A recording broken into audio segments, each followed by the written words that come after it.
All right, we got day in the life of a Man City Academy player, Jaden Heskey. Let's see what we got. I'm Jaden Heskey, a striker and midfielder for Man City under 18s, and welcome to my day in the life. I'll first say, no, in his voice, notice how there's really not much of a spring. There's not much volume to his voice. It's kind of almost depressed.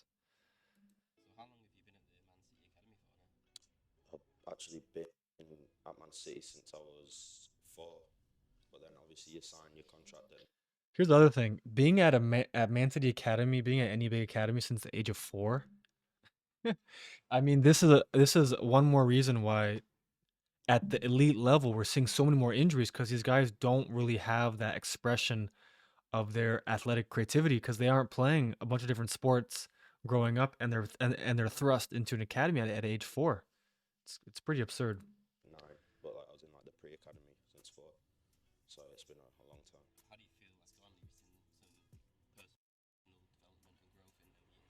Yeah, yeah, definitely like technical, and then you understand the game a lot better over the years, and yeah, just improved just gradually.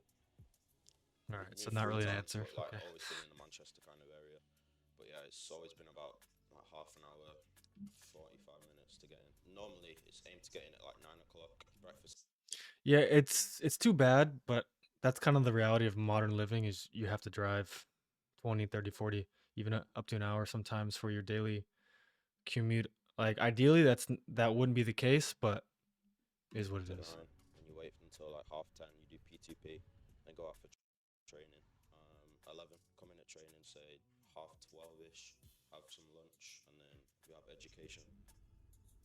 So we do education like Well, it's funny how this guy has been in the Man City Academy for uh 14 years because he's 18 and from the age of 4, and talking about his lifestyle, everything. Not one mention of, oh, I go out in the morning for a walk and get grounded in nature and I watch the morning sunrise, and I eat a good healthy breakfast at home. Like not one mention of like the basic inputs of healthy living.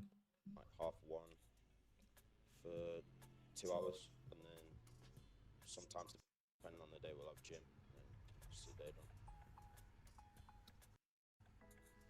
You know, at least from what it sounds like, at least they do gym training after football practice. Because obviously, like you guys know that I'm not the biggest fan of gym work and all the different varieties of gym work, but in America, a lot of times at D1 schools, they have athletes do heavy weightlifting right before football training, which is just even worse because your body's screwed up. All the biomechanics are literally fresh off a heavy barbell squat, and then you go right into playing.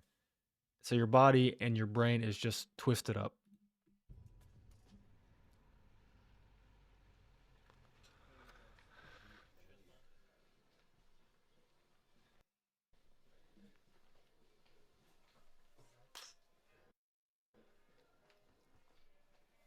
All good. Yeah, all good.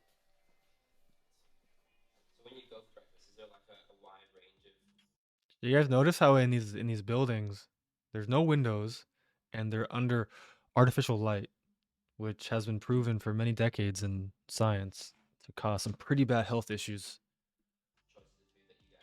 Yeah, yeah, there's quite a bit. So normally everyone just goes straight to the toasters, is like bread, like white bread, brown. All right, so this is absolutely absurd. We got bananas. Just so you guys know, bananas do not grow in England, especially the northeast or the northwest. So these guys, even though they have haplotypes that are from uh, equatorial regions of the world, meaning regions of the world with lots of sunlight, like Africa, South America, the Middle East, they are more likely born in England, grown up in England, so they have severely lack of vitamin D, and then they're eating bananas that are flown in from Africa or South America. They're eating honey in plastic, which is pasteurized. It's heated, which is very bad for you because when you heat honey, it turns the enzymes into sugar, where honey is supposed to be mostly enzymes. So these kind of foods is going to cause a lot of issues psychologically and physically as these guys develop. Bread, bagels. Got your beans, scrambled eggs, poached eggs. I got porridge this morning. I wouldn't really I mean, porridge is a grain. Grains are peasant food. They're designed to shrink the brain so that you can't think as well. All the kings of old, all the royalty, they only eat meat and other real foods. You say there's like a strict diet, it depends, but you just kind of know what the bad foods, the good foods are to eat, and yeah, make the Yeah, decision. all this fruit is terrible. Giving these guys all this fruit, especially like if it's in the winter or the fall, like there's no fruit growing in England. All that extra deuterium into the mitochondria is literally is gonna destroy your health long term. Of course, in the moment they don't feel it because they're strong, healthy young guys, but that's what the science says. And that's the reality of how the body works. So as they get older, there's a reason injuries are happening nowadays earlier and earlier. Decision yourself.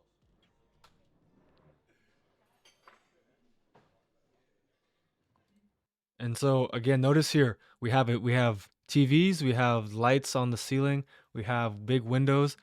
All of this is creating a blue light toxic environment that is going to cause ADHD, bipolar, mental illness, and cause other issues that will lead to poor um, hormonal panels, meaning low testosterone, all those kind of things that are going to make you a better athlete. We're going to do a run through now for your assessment for your sport and excellence professional apprenticeship.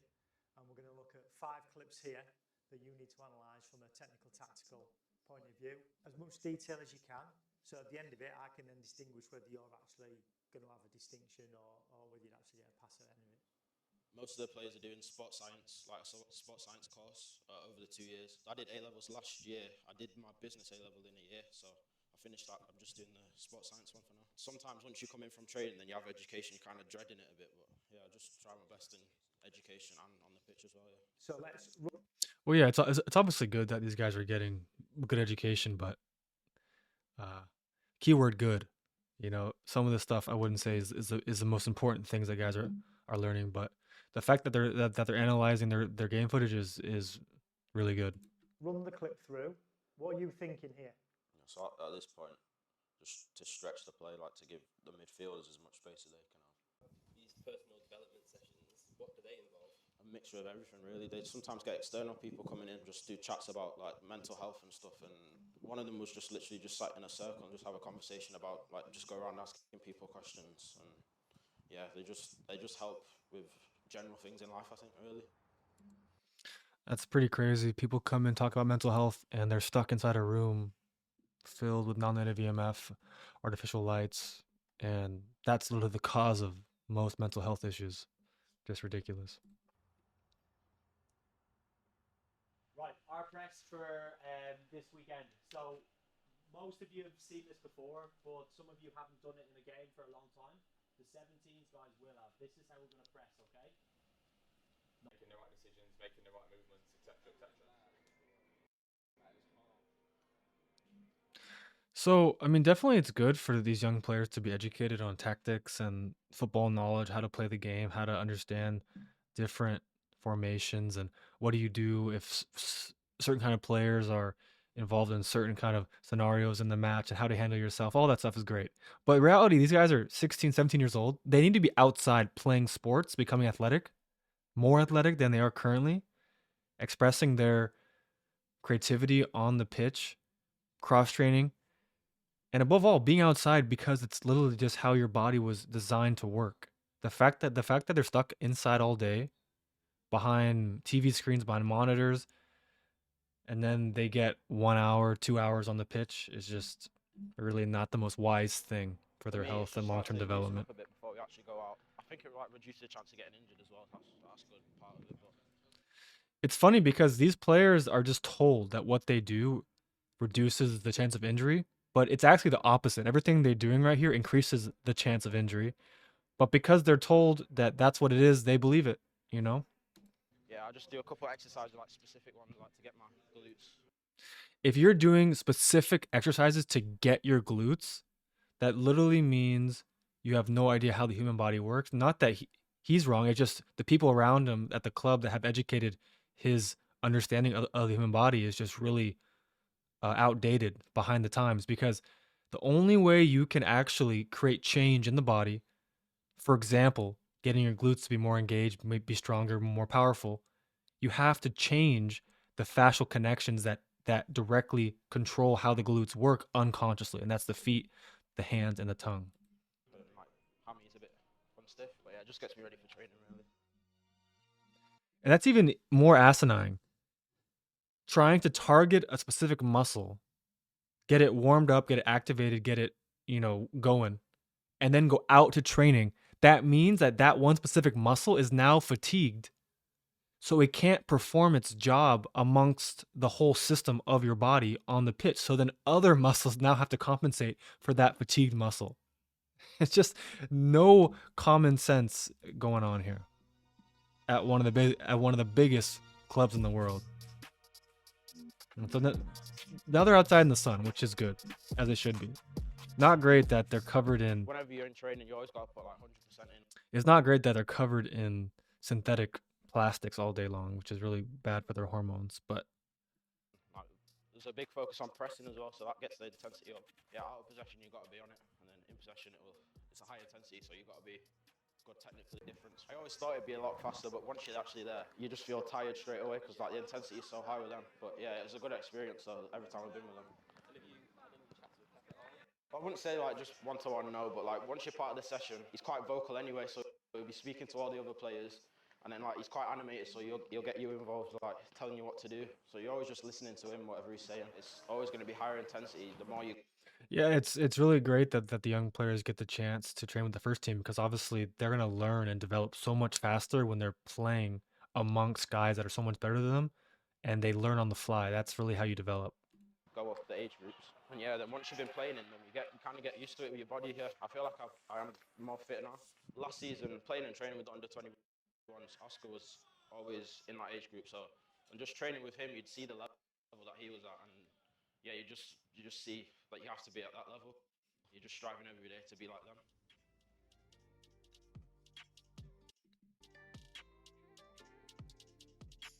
All right, some ping pong. That's good.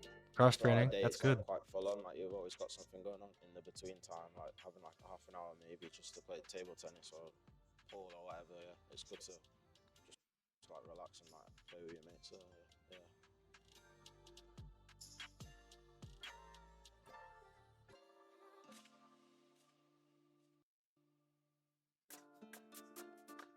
All right, so 3:30 in the afternoon, a few hours after training, they're hitting the gym. Okay.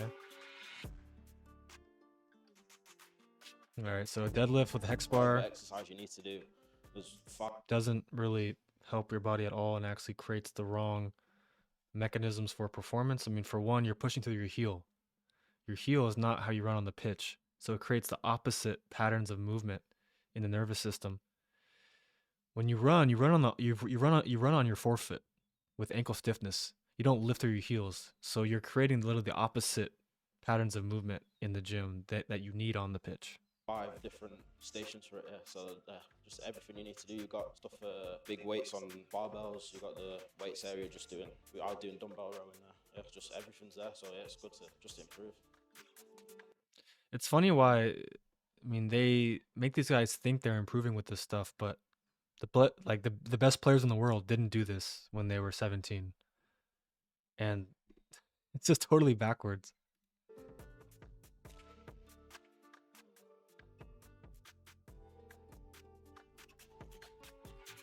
Being out twice last season, it wasn't the best. So I just want to stay fit again, play. Dude, a player that's 16, 17 should never be out injured. That's absurd to even happen in the first place. As many games as I can without getting injured, yeah. Just through the season, and obviously to win the league again, yeah, with the 18s and the 21s. So that kind of like Nordic curl variation with the band there. I mean, again, everything they're doing in here, they're each of them are trying to target a specific muscle or muscle group or even a specific range of motion. But none of this translates to the pitch how they think it does. None of it. Because it's based on an incorrect view of the human body. They don't understand that on the pitch, the best players move in spirals. They don't move in linear robotic lines. The muscles don't activate the way they think the muscles activate, because the way that a muscle activates in this Bulgarian split squat is not the same way you run on the football pitch. And on top of all that, when you add weight, you are literally moving slower than you could without weight. So that, by definition, you're training to move slower, and you are moving yourself towards more of a muscle dominance point of view than a fascial dominance. And again, all the best athletes in the world are more fascial dominant than they are muscle driven. And just getting more things, more technology and stuff like that to help get better as a player. To be fair, and yeah, it's just Well, been, I still have yet to see a valid case study on how technology improves players. it's been great. All right, 5 p.m. heading home. Day's work. It's me and my brother. We've been playing football since I was like 4. Yeah, just to advice really. So. I don't really get up too much, to be honest. I play PlayStation a bit, so FIFA mainly. Whenever I have free time, sometimes go shopping maybe. I go for food with my family. So I have 2 little sisters.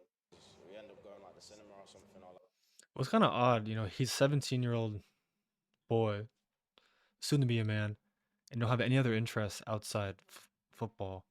And of course, to be a top level footballer, you have to be determined and focused and love the game. But like, you need to understand that life is sometimes more than that, and have other habits, interests. And playing video games is not, that's a virtual fake reality, taking your time and energy away from reality and putting it into a virtual reality. So basically, stealing your life force. like a little trampoline park or something like that. Just try and like do certain activities with them. Yeah, just yeah.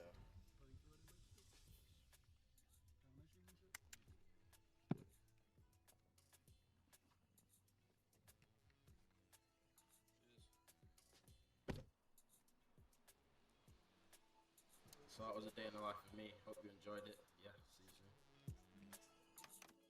All right, that was Jaden Heskey. Hope he has a good season. Guys like him, other players in academies at the highest level, what you're being told to do, everything you're being taught, not all of it is correct. Not all of it's going to help you be your best. As this guy has seen firsthand, last season he's injured twice. He's a young, healthy guy. Shouldn't be injured.